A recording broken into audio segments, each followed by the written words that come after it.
Question: just how good do you have to be considered the most valuable player in the NHL? In the history of the league, the Hart Trophy or the MVP has been awarded 99 times. Out of the thousands of players who have laced up in the NHL, only 61 different players have won the Hart Trophy. To be in this conversation means you are in the 1% of the 1%. And right now, there are 3 players in contention. First is Connor Hellebuyck, the reigning Vezina winner who is easily the most crucial component on a Jets team leading the NHL. Yet, no one's entirely sold on whether or not he can do it when it matters the most in the playoffs. Then you have Leon Draisaitl. Despite being the league leader in goals and one of the most productive players in the Cap era, many don't even consider Draisaitl the best player on his team. Finally, there's Nathan MacKinnon, the reigning MVP winner who has a chance to go back-to-back for the first time since Ovi did it in 2009. However, despite leading the NHL in points, he isn't even favored to win the Hart Trophy. Regardless of all their knocks against them, on any given night, these 3 players can be the best player in the NHL right now. So let's take a deeper look into how. Out of the 61 players who have reached the pinnacle of individual achievement in the NHL, there's only been 8 times in league history where a goalie has won the Hart Trophy. The only guy to do it twice was Dominik Hasek in 97 and 98, and the last guy to do it was Carey Price in 2015. In order to win the Hart Trophy as a goalie, you have to be overwhelmingly dominant. And in an era where shooters and systems are far more calculated and advanced, Connor Hellebuyck has been that guy. Being the league leader in goals against, save percentage, shutouts, and wins, he is the most important component to a Jets team leading the league. That's because Connor Hellebuyck is a shooter's nightmare who beats you before you even release the puck.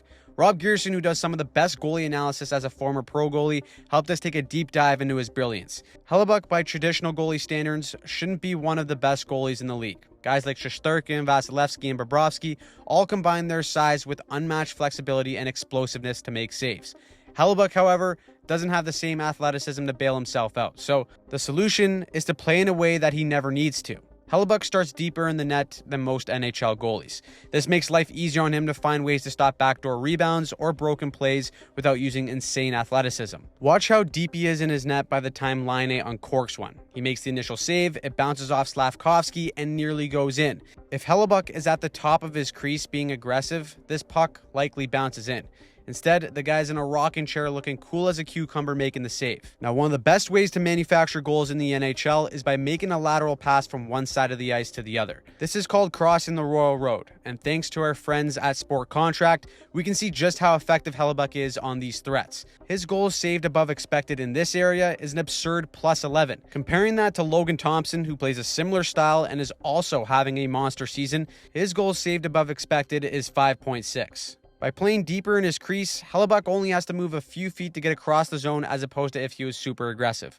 Because of this, he's able to frequently beat any lateral passes and get set. On rebounds, he only has to reach out an arm or a leg, while other more aggressive goalies would have to push their entire body across the ice. So even when shooters do have the upper hand after a lateral pass, his minimal movement cuts down any wasted time or energy. Now, the other way goals are scored in the NHL is off the rush, but Hellebuyck's stillness on these types of chances throws shooters for a loop. On rush plays, instead of starting at the top of the crease and backing up, Hellebuyck positions himself at mid-crease where most goalies end up rather than begin. By holding his ground instead of retreating, he only needs to make small lateral adjustments, allowing him to set his feet way earlier.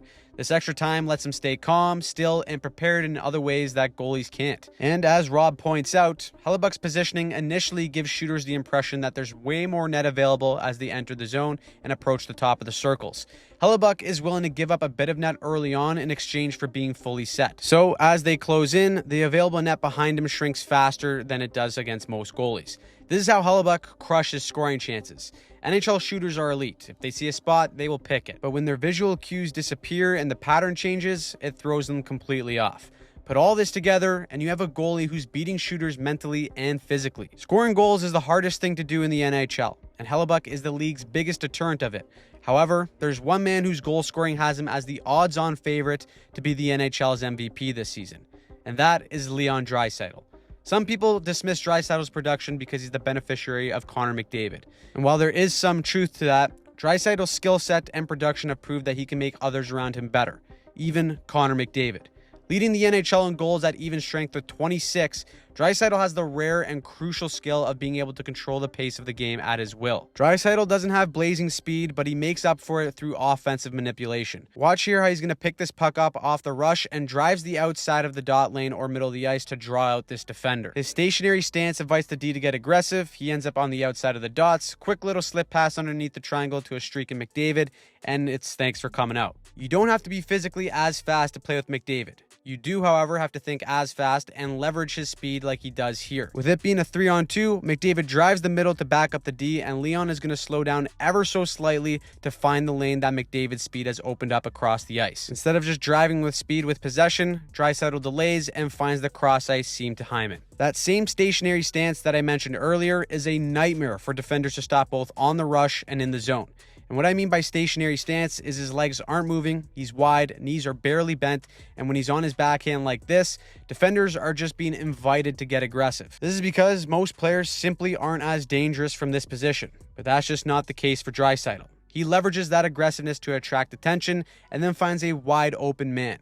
In the O-zone, this stationary stance can pull more than one defender towards him as well, which is exactly what he wants. Being the perfect blend of size and skill allows him to impose whatever pace he feels is required. If he wants to speed things up, look at him use his speed and physicality to drive into the middle. He gets his left arm out to brush out the stick and then drives through the hands to take the middle of the ice. From here, he instantly becomes a shooting threat for both defenders, which opens up a lane for Corey Perry and his nachos to T1 home. At 6'2", 203, Draisaitl is frequently initiating contact with defenders. When they try and shove Draisaitl, he just slingshots himself out of the check and into separation.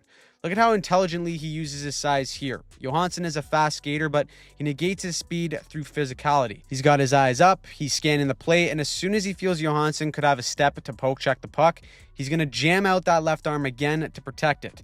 He drives up with his arm and with his left leg to propel himself forward, and then he sets up a beautiful goal. Of course, he leads the league in goals because on top of that, he can use his size and deception to overwhelm defenders and take it to the net. For the offensive juggernaut that Draisaitl is, he does get some flack for his defensive play. But this season, the Oilers have allowed only 0.72 expected goals per 20 minutes at 5-on-5 with Draisaitl on the ice. As much as Draisaitl uses his size to dummy other players, he's just as good at using his stick. In the D zone, he's frequently lurking in the weeds for a perfectly timed stick lift to get the play heading the other way. In the neutral zone, I don't know if I've seen anyone more skilled when it comes to batting pucks straight out of the air and into his own possession. Opposing teams have to use extra caution when sending a puck his direction because it's more than likely he'll bat it down and lead the rush the other way. On any given night right now, Leon Draisaitl has been the Oilers' best player on the ice. With a league-leading 9 game-winning goals to boot, it's not hard to see why he's the odds-on favorite to win the Hart. The other skater who's right there with him, though, is Nathan MacKinnon. Other than McDavid, MacKinnon is the only other player in the world who can bring the game to a pace that no one else can keep up with. And that's because when he gets the puck, he's coming at you like a freight train.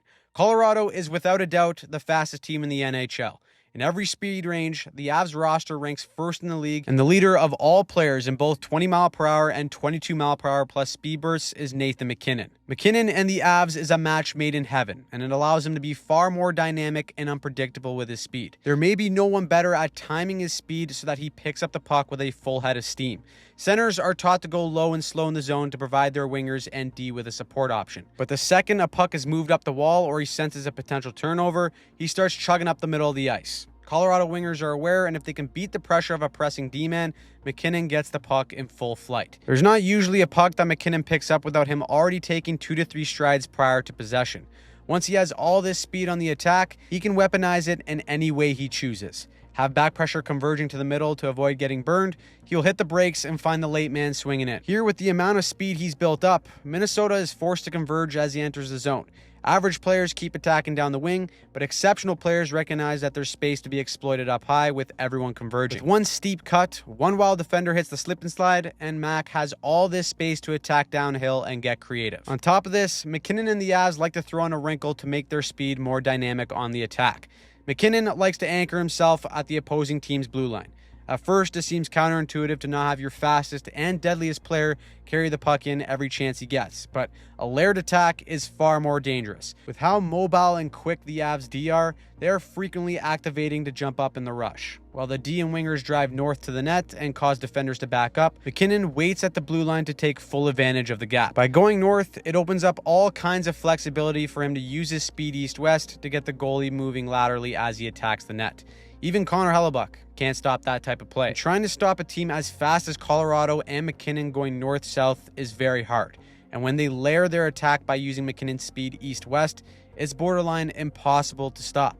Leading the NHL in points, we may very well see the first back-to-back MVP since 2009. That being said, you can make an argument that any one of these guys on any given night is truly the most valuable player in the NHL.